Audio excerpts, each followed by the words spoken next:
Welcome guys.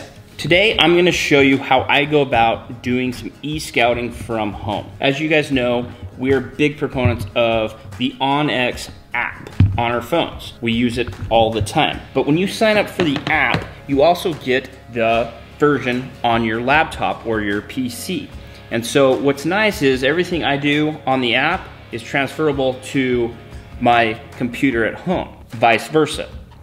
So what we're gonna be scouting for today is moose. My lovely daughter was lucky enough to draw a moose tag here in the state of Idaho. I have never hunted moose for myself, but I have come across a lot of moose. And every time I come across moose, it seems to be that they are close to one thing, and that is water. Moose love water. They love streams, they love creeks, but they also love ponds. They like to get in the ponds, cool themselves down, drink some water, but they also like to eat the vegetation on the bottom of the ponds. So what I'm gonna be looking for today is I'm gonna be looking for water. I'm gonna be looking for springs, I'm gonna be looking for creeks, but most importantly, I'm gonna be looking for ponds. And there's a really easy way to do this on your laptop. And so what I like to do is go to the unit that my daughter drew the tag in, and I'm just gonna take a broad look at a big piece of the unit. And right now I'm on the satellite, so it's showing me trees, it's showing me rocks, it's showing me, you know, the satellite version of what's out there. But what I've noticed is if you go to the topo range, this shows you, this is the topo. This shows you the topo lines, it shows you trails, it shows you roads, but it shows you water, and it's easy to see the water on here because all the water is blue. So right away you can see right in the middle of my screen there's a big blue blob. And so what that looks like to me is a pond. So we're gonna zoom in on this thing and see if it's actually standing water, a pond. So it has a look, as you can see, it has a creek running down to it. There's a spring right here, but this is what I'm really concentrated on, is this big blue blob, which should be a pond. So I'm on the topo now. It's easy to find water right away because the color differentiation, obviously. What I actually like to do then is to click on the satellite version.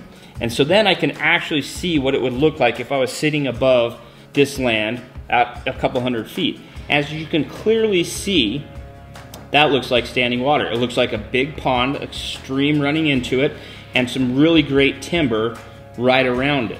I don't love this road that's right here, but in my experiences with moose, they're not too skittish. They will live by roads, especially if there's water on it. So what I'm gonna do is I'm just gonna drop a waypoint right on that pond, right in the middle of that bad boy. And then what I like to do is I like to organize my waypoints so I can stay, so I know exactly what I was looking at. So waypoint, you can come down here and you can choose exactly what that is that you're looking at. So, you know, later this season, I can, if I'm on there, I can say, oh, that was that water source I found. So what I'm gonna use right here is I'm gonna use the water source waypoint. Bam. So there it is, drop of water. Kind of looks like blood, so I'm gonna change the color. I like to use blue for that. Right there, I drop my waypoint right in the middle of the pond, blue, knowing it's water. And so when I go out to scout or go out to set cameras, I'm gonna have like 4 or 5 of these, or hopefully more, that I can go check and see if I like the setup. If I like the setup, I'll throw a camera on there or I'll hunt it. But I just wanted to show you real quick some other things you can do here. So now that I got the waypoint that I like, I got the color, so it's color coordinated to all the other water sources I find, I'm gonna leave a note here so I know exactly what I'm looking at here. Moose, pond, potential. And then I'm gonna save that. Make sure you save it. So that's gonna be saved not only to my laptop, but that's gonna be saved directly to my phone as well. So I'm gonna go try to find some more. So like I said, when I go out there to scout it or set cameras, I want at least 4 or 5 different potentials that I can find. So I back out of this, and as you can see, you can't see any of the water sources on the satellite. So you, once again, click the topo, and then bam, look at this. There's a reservoir here. It looks like there's a string of ponds right here. I like this look right here. So we're gonna zoom in. We're gonna take a look at this and see exactly what that looks like. It looks like some great water right there.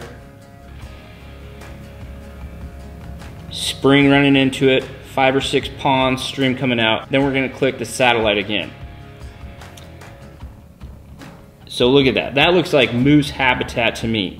You've got water, you've got great vegetation, you've got a spring here. Looks like you got a little cabin or something there. But it's not private because you back up. This is all Forest Service. This is private up here, but this is all Forest Service. So once again, I'm gonna zoom in on this thing. This looks like a great potential for moose to be hanging out in. So I'm gonna leave another waypoint here. Look at that, 3 or 4 great ponds right there. I'm kind of getting excited about this actually. So add waypoint. And then that just drops it right to the middle of the screen, and I'm just gonna put it right in the middle of that pond. So once again, I'm gonna go to my water source, color coordinate it. Once again, I'll just write moose, ponds, because there's more than one, potential. And then I'll save that. So I've got 2 potential places where we can either hang a camera or we could scout for moose. So I'm gonna back out of this real quick so you can kind of see. And look at, there's our 2 waypoints right there. So what I like to do when I do this is I find a bunch of potential spots to hang a camera or to hunt. And then when I go back, if it's a spot that we end up using a camera, then I will drop a waypoint of the camera, which is very important, by the way, because, you know, between me and Logan and Brian, whoever's gonna help with this hunt, I can send them, which is great about OnX, I can send them these waypoints and say, hey man, go check this camera out. So he will have the waypoint saved to his app, and then he can go and check the camera if I'm not there or if I'm checking something else out. So that is just really quick of how I've been going about e-scouting for my daughter's moose hunt, but you can use this for any kind of different hunt, obviously.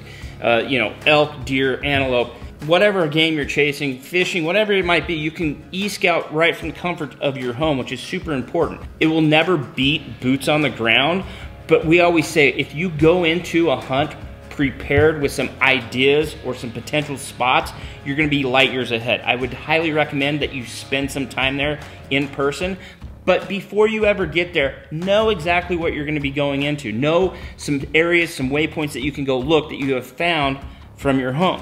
You'll be way more prepared and you will get more out of your scouting if you're prepared before you go out there. Guys, thanks for watching. This is the first of a few videos that we're gonna do. Brian's gonna highlight scouting for antelope. Eric's gonna do a scouting for deer as well. And so look forward to those coming soon. It's that time of year though, guys, that it is important that we start doing some e-scouting and getting some boots on the ground. So good luck this year, guys. Make sure you're using the OnX. Sign up and use Hush at checkout for 20% off. We'll see you guys tomorrow.